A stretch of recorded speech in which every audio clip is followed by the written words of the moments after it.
Hello, and welcome to the Cleveland International Film Festival Film Slam Streams post-film conversation.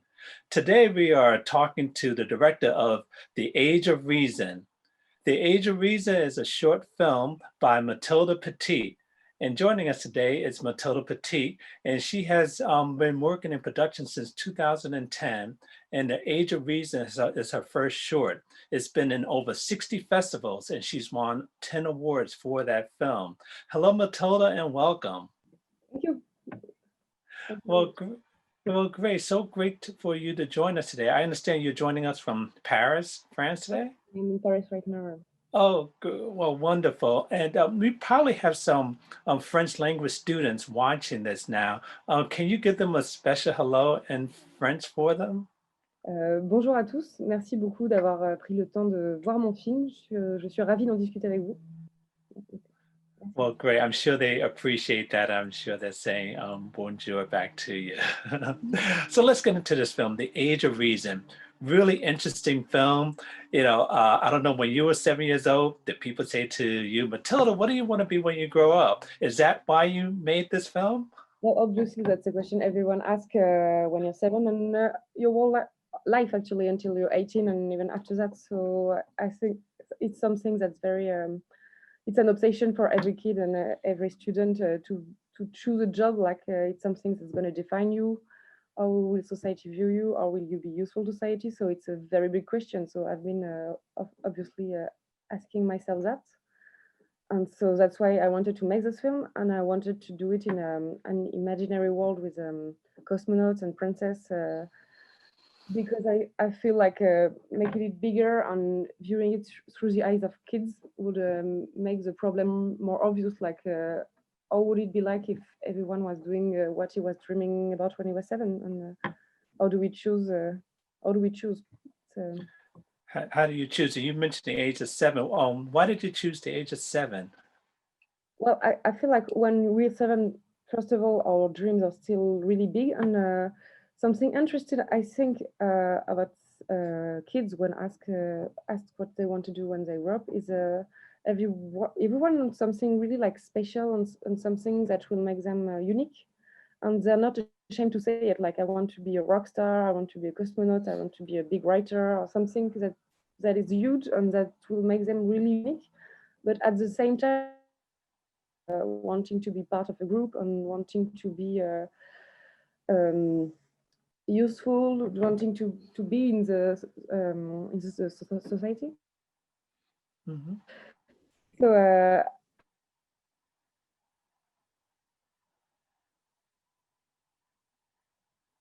a comedy, because obviously it's quite. It can get quite funny to imagine princess having a meeting and rockstar being in a big corporation, and so I wanted to play with that idea as well. Right, and that you did. Is there any special connection between the age of 7 and the title of the film? Yes, it's in French. It's an expression, l'âge de raison. It's everyone says 7 is the age of reason, because some always think that the age when kids start to be rational and take their own decision. There's no, I don't think that there's a reason behind that really, but it's a say in French. I don't know if it's the same in English or not. It's not something. It is an expression, but I don't know personally if it's connected specifically with an age, but that is an expression. Well, with that said, you obviously are a little bit beyond the age of 7. Have you been working on this film since the age of 7? How long have you been working on this film? That depends what you consider. I've been trying to make films. Maybe I was training to make this film, but no, I thought about it a few years ago, actually, when I was just finishing my students' years. But I really didn't know how to tell the story, so I just forgot this idea. And then I thought about it again 4 years ago. And I figured that the right thing to do was to treat it from the kids' point of view. And from that point, it took me 2 years to do it, from the moment I had the idea and then to write it, find a producer, find the actors, find some money to make it as well, obviously, and find everything and make this world happen. And then, well, yeah, 2 years before we could show it to a public. Oh, good. Yeah. So it does take a while from conception to the end to Yeah. have this film come about. And speaking of the end of the film, that is the showing of the film, how has the film been received? What has the reaction been from people? Well, I was pretty glad Ori was received because I could show it, as you said, in a few festivals. So as much as I could, I went to the festival to talk with everyone. I'm sorry I couldn't come to Cleveland. I would have loved to, but next time I hope so. And we had a very interesting discussion about this, and I felt like a lot of people got what I was trying to say about individuality. I think what I wanted to discuss after the film was how do we choose, and do we choose for ourselves or for others, and do we consider our dreams as something only for us or to be part of the other group, as I said. And a lot of people had the same feeling as I did, and a few people watched they saw the film. They watched. Sorry about my English. No, it's And fine. they didn't see the same way. They saw I was making an ad for becoming an accountant or something, or to be a very serious job, and that's really not how I wanted the story to be understood. But I thought it was really interesting to try to understand why my message wasn't always the right one, or why not everyone got the same thing from the film. Well, with film and just about any type of art, film or literature, you're going to get a lot of different opinions. Yeah. But for those people who didn't get what you wanted to get out of the film, what's the main message you wanted people to take away from this film? Um, I don't know if I really wanted to give a message in particular. It's just I wanted to raise some questions that I may have opinions about, but I don't think I end the film by saying you should choose your job or choose your life this way. I just wanted people to end the film by thinking, oh, how did I make this choice, and how is it only sorry how did I end up being this, and why did I choose this? It's something I just wanted people to be able to reflect on that through comedy. So I don't think there's a particular message I wanted people to. Okay, understood. Yeah, not all films need to have a message, but just to raise awareness about an issue that people face, and some people still face, not as children, but even as adults Yeah, too.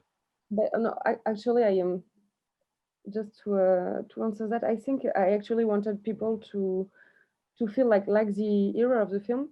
You can find joy in being part of a bigger thing, a bigger group. Like the young hero at the end of the film is not doing anything special or something remarkable, but it's part of a big chain of kids who are trying to make things better, and that make him feel good about himself. So he found another way than his parents to feel special by being part of something. So maybe that's what I wanted to talk about, I guess.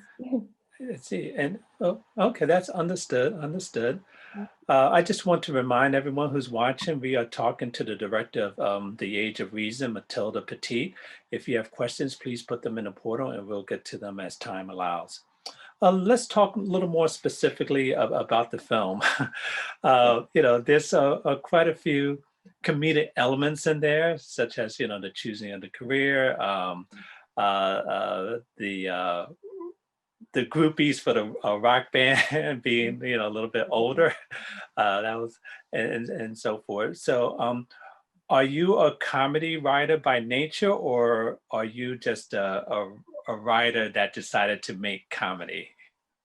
I think okay. I'm just I happen to make comedy because that's what I enjoy watching the most, and also I feel like comedy is a great way to make people feel something instead of explaining it. Like when you laugh at something, it's because you feel it's fair and that it's accurate and it's something you relate to, and so it gives me the opportunity to say something quicker. I feel like because if I'm gonna show you like a rock star band with only their mothers in the public, you may laugh at this, but it will give you the idea, oh, it's not that great to be a rock star if everybody is a rock star. So being a rock star is just about being special. So it gives you the idea without having to explain it, and also it's fun to watch. So it make it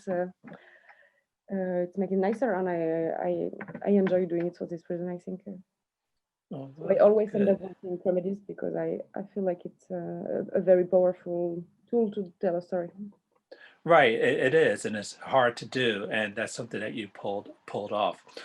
In terms of specifics about the characters, how did you find the cast for this? Did you hold auditions, or did you know some of the cast members? Uh, I I didn't know any of the cast members, like the young comedian you're Mhm. talking about them. First, we started doing auditions. We saw like 60 kids, I think, and we felt it was quite complicated to find a kid that was really into acting because a lot of parents were pushing them, and we didn't want that. We really wanted someone who was here because he wanted to, because the shooting, it was a week-long shooting, so we wanted them to have fun and to feel like it was something they really wanted to do. So we ended up going to theater classes and just spend 1 hour with the kids in the theater class. And at the end, we told directly to the kid, if you're interested in making a short film, tell your parents about it. And this way we found kids that were really into it and that actually decided to talk about this to their parents. And that's how we found our young actors. And then we spent like 2 or 3 weekends working with them on improv to prepare for the shooting, because we didn't want them to get too used to the script and the text and just to tell it like if it was poetry. We wanted them to really understand the character and what they were going through. So we made some improv classes around the scenes, just never with the right lines, just trying to find the right emotions, and then we used it on the shooting. That's how we. Okay, that makes a lot of sense. So you had a cast of character people that you had to work with to create this film. We have one question that's come in, and they want to know is why did you make Pablo want to be a consolidated manager? Is there something unique about working in accounting?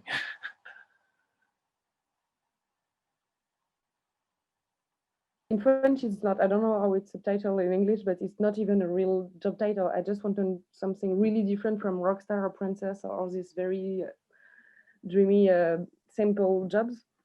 Something that even his parents wouldn't really understand and that we don't really understand. Just to say it's something, it's a small thing he does that will be useful to his group, but it's not something that a kid should dream about. It's also for comedy purpose, of course, because I think it makes a bigger contrast with cosmonauts and rockstar and everyone. Okay, that makes some sense. Another question we have has come in. Have you considered making this a series or creating a sequel? Oh, I actually saw about it. Right now, I'm trying to write a feature film. It takes a long time, so not done yet, but I'm trying to. But not exactly from this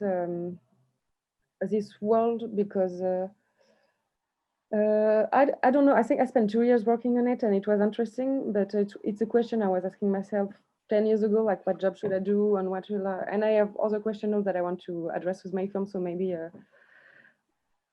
I won't do something longer with the short film. I'll do something else after that. So Okay, maybe yeah, one day, that's maybe if I have an idea to make it longer, I will. I'd love to, but right now it's not my priority. it. If you did make it longer, what would you do, or do you not want to say? I'm not. I'm working on it. I'm working on a feature film that is really the beginning. So honestly, I'm still trying to figure out what I'm trying to say exactly. I think I want to do another story which will not take place in reality, in a world that is quite different from reality, but not as much as in The Age of Reason. Something closer to our actual world. So well, sorry, I'm not really. No, that's fine. That is fine. Another question is, did the parents in the film take offense to pressuring children into what they wanted to be when they grew up? I guess they're asking, in real life, did any of the adults have any problems with the film? Sorry, I didn't get one of the. Are you asking if I feel like they're pushing him or?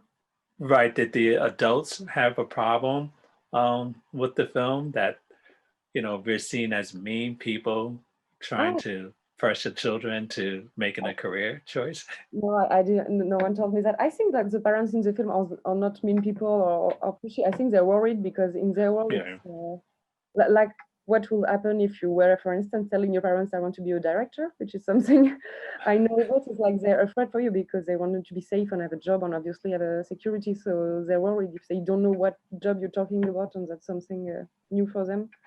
So that's it. I think the parents in the film are just concerned about that, and at the end they will get it and they will let him do what he wants. So no, I didn't have any complaint about the parents in Okay, that's good. And one thing about the film is just the level that you had the children act in the film. They were almost speaking sometimes like adults, making adult decisions, like trying to form their own little group. And I know that scene with Pablo at the kitchen table talking to his parents back and forth. He was sounded so mature. It was just really, really uh, funny, humorous to have children talk like adults in the yeah, film, but still act like children too. yeah, basically that's all of the comedy was about that, like how would kids do if they had to act like adults and busy adults in a situation where their parents were acting like kids. So we had a lot of fun writing this and trying to find the right tone and to work with the kids to help them find the right way to say it and to sound mature. They were a little bit older than 7, as I mentioned. They were 9 or 10, so they were a little bit Okay, older. It was quite a challenge to right. make this work. Right. What Matilda's talking about is before we had this started our conversation, the children in the film weren't actually 7 years old. They were about 9 or 10 years old in the film. Well, what part of the film did people react to the most? I know you've been in the audience when people are watching this film. What do they laugh at the most or react to the most? Is there a specific scene? Yeah, I think the one that reacts to the most is the one in the dinner room where, as you mentioned, Pablo is talking with his parents because obviously roles are reversed. Is the one making sense by explaining what he wants to do and I also I'm a big fan of the two actors because I talked about the kids, but the two grown-up actors are from a very famous theater in France, and I was a big fan of them. So it took me a lot of courage to ask them to be in the film, and I was really, really proud. So I think they're hilarious, and they make a great job with this scene. So, and that's the one people react to the most. It's, I think. Or maybe the very first one was the signing because people discover the world and discover what it's about. So people react to that because they're surprised to see kids choosing the job and signing a paper. Maybe those the two moments. Right. Yeah, those moments are very, you know, stand out a lot in the film.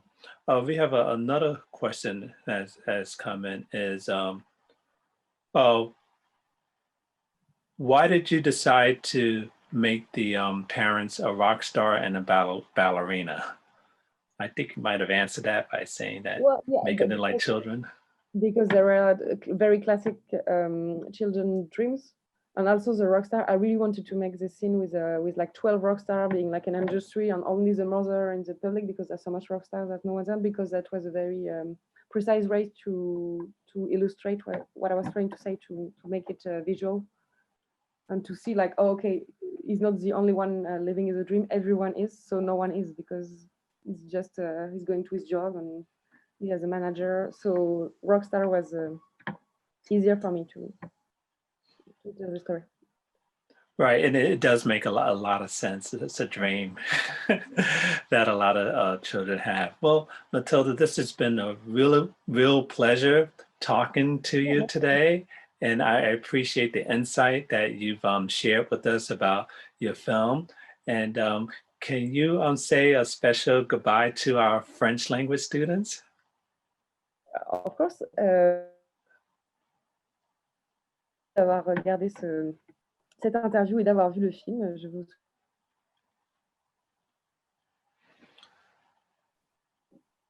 Okay, well, thank you for that. Thank you for that Thank you for special au revoir.